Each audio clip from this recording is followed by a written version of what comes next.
SDP u Varaždinskoj županiji proslavio je četvrt stoljeća rada. Na proslavi sa stranačkim kolegama bio je i predsjednik stranke Zoran Milanović. Već tradicionalna, nove godine i jubilarna 25. obljetnica rada i djelovanja SDP-a Varaždinske županije ovoga je vikenda do posljednjeg mjesta ispunila Varaždinski hotel Turist, u kojem se okupilo 600 članova ove stranke. Sama je proslava bila prilika kako bi se čelni ljudi ove stranke na čelu sa Zoranom Milanovićem prisjetili protekle 4 godine tijekom kojih su bili na vlasti, a koje je upravo bivši premijer ocijenio teškim, ali zadovoljavajućim.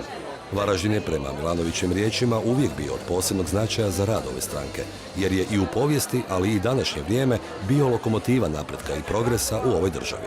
Dragi prijatelji, kolegice i kolege, drugarice i drugovi, prvo hvala vam na podršci u ove 4 teške godine. I fakat su bile teške, ali bile su lijepe. Dali smo se, borili smo se, a radili smo.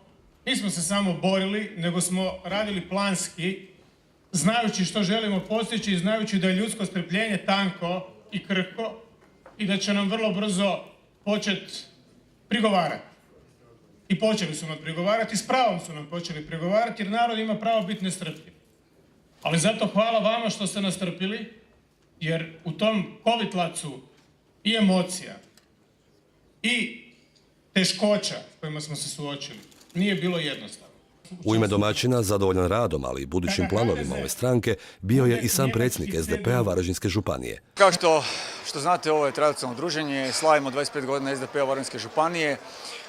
Ujedno je i najveće druženje s obzirom da je došlo 600 članova SDP-a, to je maksimum koliko smo mogli uspjeti napuniti ovu dvoranu.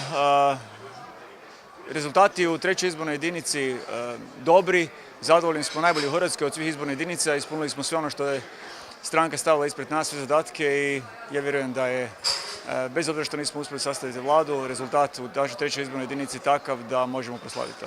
Na samoj su proslavi među brojnim saborskim zastupnicima ove stranke bili i bivši ministri Branko Grčić, Milanka Opačić, Siniša Hajdaš Dončić, Mirando Mrsić, Gordan Maras, Predrag Matić i Željko Jovanović.